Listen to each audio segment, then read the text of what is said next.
Guys, I'm back. Yeah, just thought I'd make another video because the sun's out. I love, those of you who don't know, I'm from Melbourne, Australia, and the past year basically it's just been cold, and so finally we're about to have a bit of we're finally experiencing some summer, and I'm a summer kind of guy. And so it was really bad this year, man, in terms of like the weather. It was terrible. And it was getting to a point where I was starting to, I was like, all right, if I don't get summer, I have to leave Melbourne because I need to be in a hot climate. That's just, I need to be somewhere where it's warm, hot, consistently. Or at least be hot when it's summer.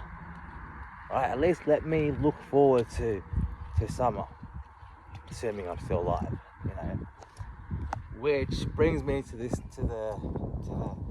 topic that kind of has inspired me to make this video, which is, somehow I'm still alive, 37, I'm alive. It's not my birthday. My birthday is next year, mid of next year, but I'm still alive, and that's such a blessing, and it's not going to be forever. And so, I'm going to let that orient me to what actually matters. And one of the things that, matters is what I think about myself, and if I'm living in my own values, and if I'm saying what I mean and I mean what I say and I'm being authentic, those things are really important to me, and so some of you might know, but like after I left Islam, obviously, like I had to figure out my own, like coming from such restriction to absolute, or like almost like an abundance of freedom. It was a bit overwhelming, you know what I mean? Because one second I can't do anything, in the sense that I'm not allowed to do anything outside of the strict Islamic rules. But then I leave, and all of a sudden I can do what I want, and it was like, whoa, what the hell do I do? And because having a moral code is really important to me, I had to sort of kind of develop my own moral philosophy and develop my own philosophy, and some of you know I call this philosophy that I'm developing in real time the One Life philosophy, and one of its core principles or core pillars is facing up to our own mortality. And I'm still doing that, like I'm much better. I have a much better relationship with my own mortality. But like when I was Muslim, it was just, I had a terrible relationship with my own mortality, because so much of Islam is all about fear and fearing the next life, and it was about condemnation and going to hell and hell and fear, and there was no meaning. And if you even try to develop a kind of meaning out of your own mortality, it was frowned upon, unless the kind of meaning you gave your own mortality was the Islamic way of giving meaning to your own mortality, which was fear. So you pray. Your 5-day prayers, you fast Ramadan, you abstain from sex, you be subservient, you submit to the will of Allah completely. Then and only then you might go to heaven. But until you set foot in heaven, you're never gonna know. So, and that like gave me a lot of anxiety. So, but since I left, I was able to think about my own mortality in a much more meaningful way, and I could start having a better relationship with it, and so I came to the realization that because death is a reality for every single one of us. It's a reality for me. That then I should use my own mortality as a way to orient me to what really matters in life. And so I've been doing that. You know, it's helped me a lot.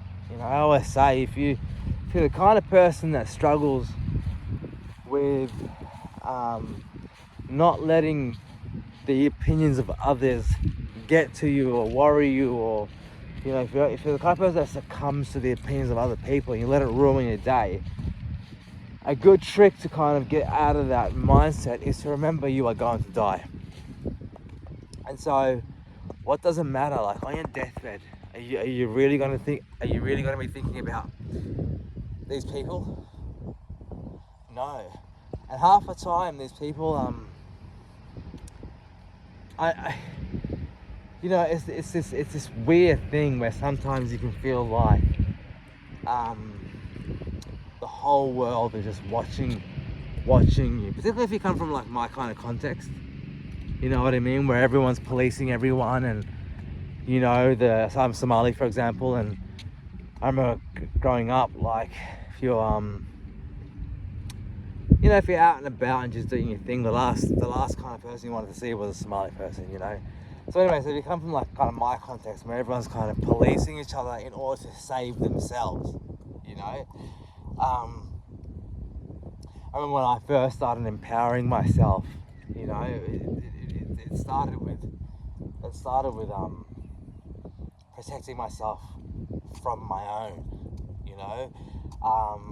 So like when I started empowering myself, I'd go, and for the Westerners, this always sounds ridiculous, but like coming from my context and my time period, you know, my culture and all that sort of stuff, like for example, going clubbing was like such a taboo. It was something you never confessed to doing, you know. Or going to parties, or you know, drinking alcohol socially, and you know, having a partner and all that sort of stuff was like a taboo. I mean, a lot of that still is taboo because my culture has been captured by Islamism and Islam, even in the West. But I digress. So I remember when I started empowering myself, I you know, I'd go out. I'd make a concerted effort to let the other Somalis that I saw, other people in my community that I saw, that I didn't care. But the first step I had to do was I had to actually not care first, because then that translates. You can never fake authenticity. You know, people can smell it. They can see it. So I had to get to a point where I was okay with it, because truly, there's actually nothing wrong with fucking clubbing. So guys, just fucking dancing. It's so crazy. Yeah, it enrages me when I think of all the things that I struggled with that are now, to me, so stupid. You know, oh my god, I could just go on. Like music was one, you know, because music was haram. Like music was haram. We're talking acoustic music, like Ben Howard, who sings about love and sings about heartbreak and sings about being lonely and sings about, you know, coming into his own, and you know, sings about his health issues and stuff like that, and you know, it's things about living your life and all that sort of stuff. Like, that's haram. That is illegal in Islam. It's forbidden in Islam. You know, well, because it's forbidden in Islam because Islam recognizes the power of music. It can change hearts. It can't compete with it. So what does it do? It shuts it down. Anyway, so that was sort of yeah. So anyway, so when I started empowering myself, I did the work of within myself getting rid of the shame of all that BS, right? And then I could face the community. I could face all these other people that were themselves doing things that were not bad. Some of them were doing things that were bad, but you know, to each their own.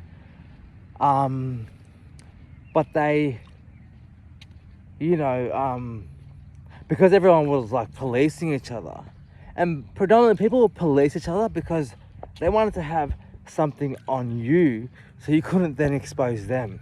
So if you expose them, they could expose you. That was the game.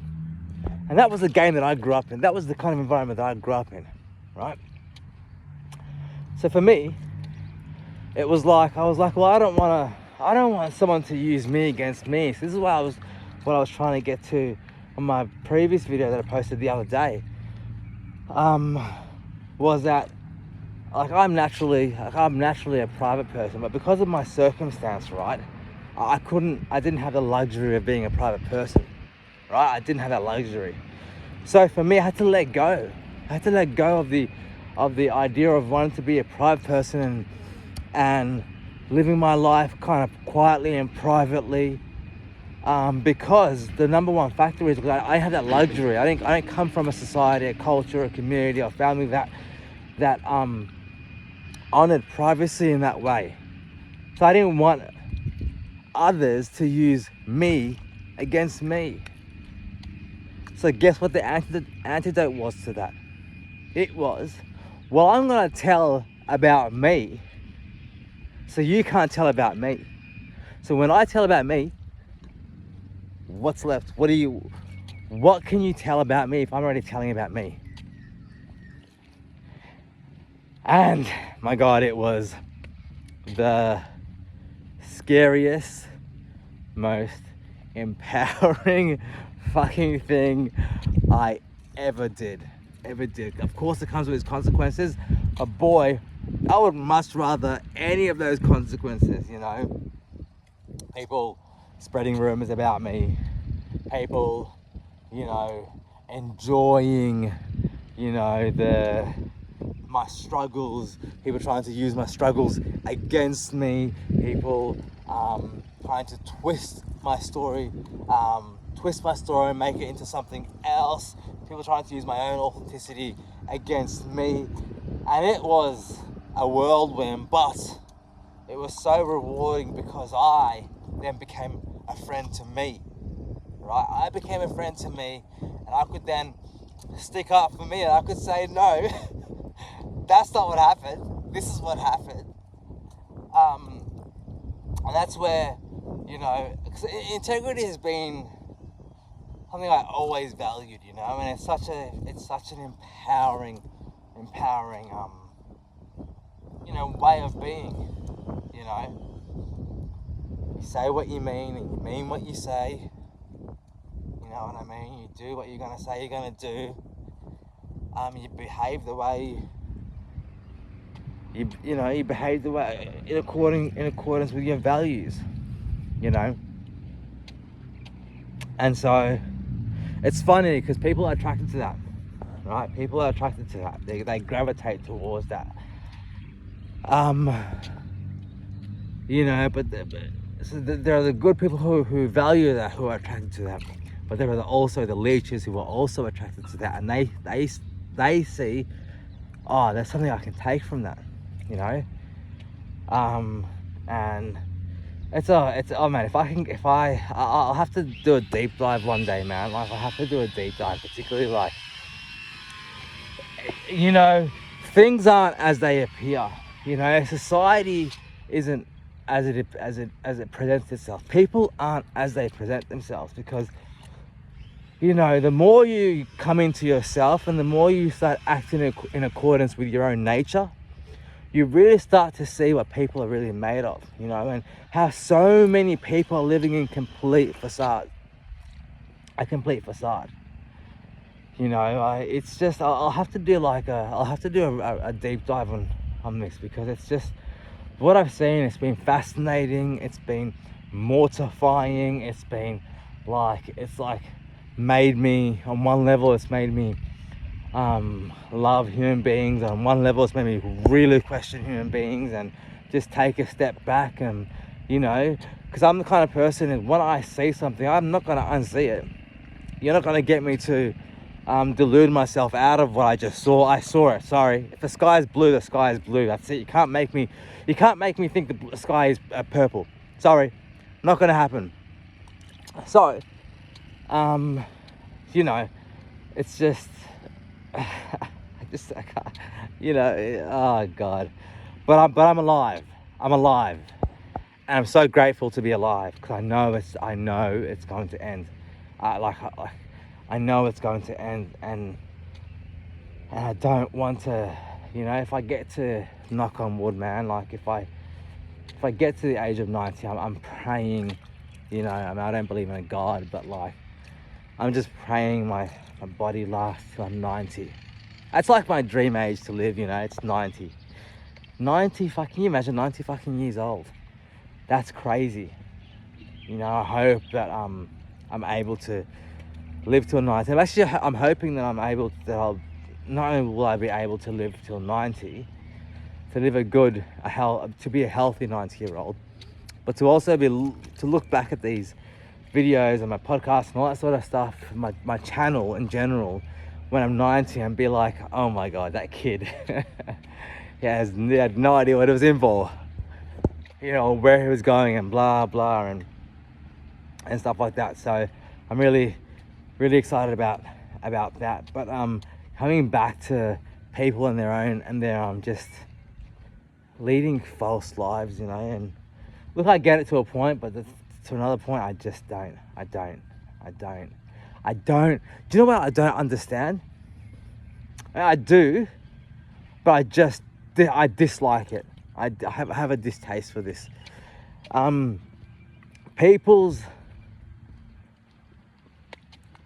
People's comfortability with just using people. It's phenomenal, man. It's phenomenal. I'll give you an example. Okay, it's a small example, but it's big for me. You know, I'm the kind of person, I pay attention to the small stuff, because that's a kind of mirror into the larger kind of code of conduct of an individual. Anyway, so I go to this place quite often. I'm not gonna name this place. There's this place I go to quite often, and you know, one of the staff members at this place, like, was having a hard time. I go there quite regularly, to the point where I've gotten to know, like, the people that work at this spot. Anyway, so one of the staff members there, I remember this is before we started even communicating, and just a side note, people, like, they won't admit it, but people are watching. People watch. People are always observing the other. They're always, it's a part of who we are. I don't think people aren't recognizing things. And it took me a while to get to actually make that connection. And so I've been going there for at least a year at that point. At least a year on a regular basis. So I saw this person, this staff member there quite often. And so I'm not a mixy kind of guy, right? So I'm not the kind of guy that, like, enters a space and I demand attention, or I demand my presence be known. Like, that's not me. Like, I'll enter a space and I'll just do me.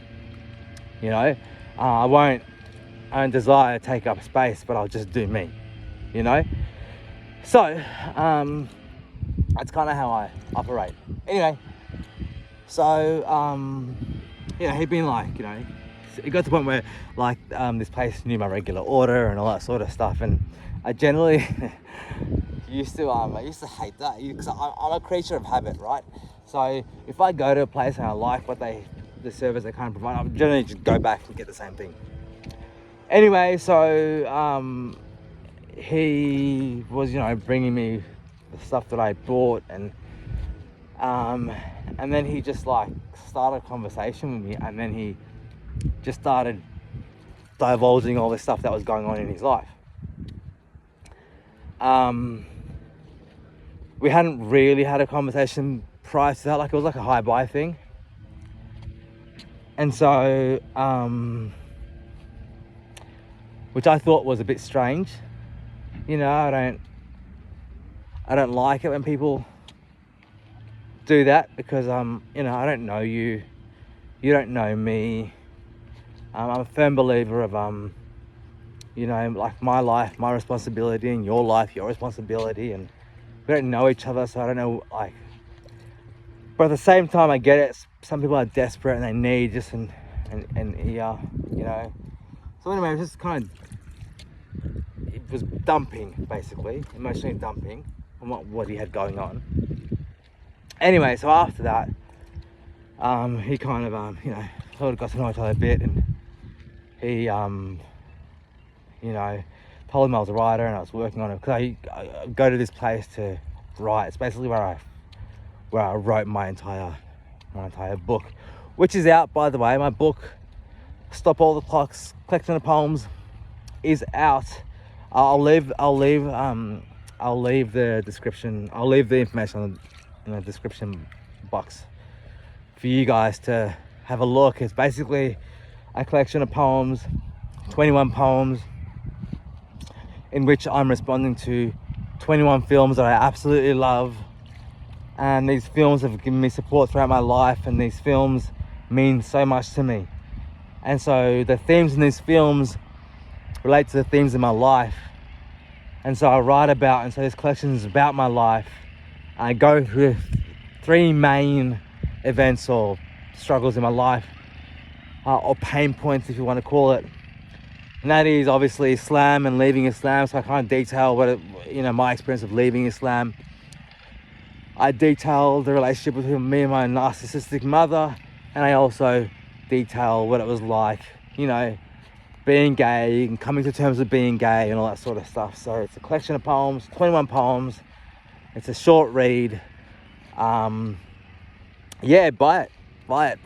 Anyway, so I was writing that manuscript, I was writing the book there.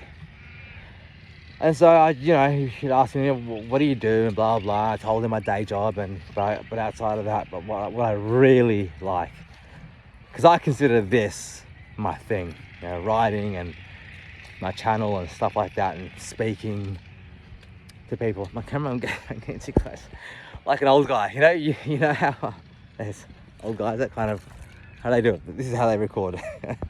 Anyway, so we started speaking. And told him what I was doing, writing a book and blah blah. At the time when we started talking, it was I finished my manuscript, and my publisher was putting it all together and just doing all the back end stuff in terms of getting the book design. There's a lot that goes into the process of putting a book together. But anyway, so since then he would like always ask me, oh, when's the book coming? I'm so eager to get the book, blah blah. When's the book coming? And then every time he asked me about the book, and I'd like just give him an update on the book, he'd like just emotionally dump. And it was just weird. And he knows the content of my book. Right? And it's just weird. And he knows the content of my book, right? So I feel, anyway, so he would then just constantly like just badger me about the book. Oh, when's it coming out? It's taking too long, can't wait to read it, blah blah. And then which was annoying to me, because it just seemed like just all hype and all like love bomb-ish, in the sense that he was just being fake. That's what it felt like. That's what it seemed like to me. Anyway, and he knows what the content is like, and so anyway, so the book comes out, and then he doesn't get it, which is, by the way, completely fine to me, because anything that I do, right, any book that I write, any future book that I'm going to write, I know it's not for everyone. I don't want it to be for everyone. I'm not writing it for everyone. You know, I only have this one life. I'm not here to impress everyone. I'm not here to be loved by everyone. I know I'm not loved by everyone. I don't want everyone to love me. I don't. Even with my channel, like over the last couple of months, you know, it's grown a little bit, you know, for me, it's grown for me, you know. So I think I posted my first video a couple of months ago, and I had 6 subscribers. Now I have 77, which I absolutely am so appreciative of, you know. But I would much rather 77 people that I vibe with that have the same values as me than 77,000 people who either just hate watch or they're just fake, or our values don't align. No thank you. Anyway, so I just felt like he was being fake. And the other thing that and this is something, I'm talking to gay men here, like gay men who want to live authentically, who want to live a healthy, happy life. What I'm gonna say is, my advice to you is, don't buy into, I'm just crossing the road. Don't buy into, just because a man says he's straight doesn't mean he's not going to try and use you emotionally. Because a lot of straight men are, and I'm not stereotyping here, because men in general have not been given a platform to really explore their emotions and be in tune with their emotions in a healthy way, right? But what I'm going to say is, to the gay men who are coming out, or, you know, want to live a happy and healthy life, stay away from quote unquote straight men, right, or straight men or whatever, who act differently when they find out that you're a guy, who try to then, you know, flirt with you, who try to, and there are some gay men who love that, and look, all power to you, but that's not me. That's not me. That's not me. So if you're straight, don't fucking flirt with me. Don't enter that realm. I don't want it. Right? So treat me like one of the guys. Like, I don't want that. Don't fucking use me for like that. I don't want that. That's not me. So, I felt like this guy was doing that. You know, he's going through a tough time in his life, and, you know, and I empathize with that. But at the same time, don't, well, just because I'm gay, well, you think what? I'm not a dude. I don't know what the hell you think this is. But anyway, like, and it's so funny. Before I came out, like, I never had these experiences. I hardly ever. Right? As soon as I came out, it was like all of these quote unquote straight men out of the woodwork. You know, it's so weird. It's so strange. You know, and this is something that that doesn't get talked about. You know, because there is the kind of belief. There are, yeah, some type of gay men who would like that kind of attention, right? Who like the chase and all that sort of stuff, and who like the fact that they can quote unquote get a guy that's quote unquote straight. But that doesn't work for me. It doesn't work for me. I want to live a happy, peaceful life. Yeah, and I want to be respectful, and I want to be respected as well at the same time. And the thing about respect is, I'm not going to demand it from you. If you don't give me respect, that's fair enough, but I'm going to remove myself. That's what I'm going to do. That's how I respond to disrespect. You know, obviously there's certain times we need to respond differently, but for the most part, if you disrespect me in that way, right? Because it's disrespectful. Don't fucking, like, as a straight man, I'm looking at you weird, right? If you're straight, don't fucking talk to me about, don't flirt with me. Don't do that. Because I'm going to be looking at you like you're a weirdo. That's how I'm going to be looking at you. All right.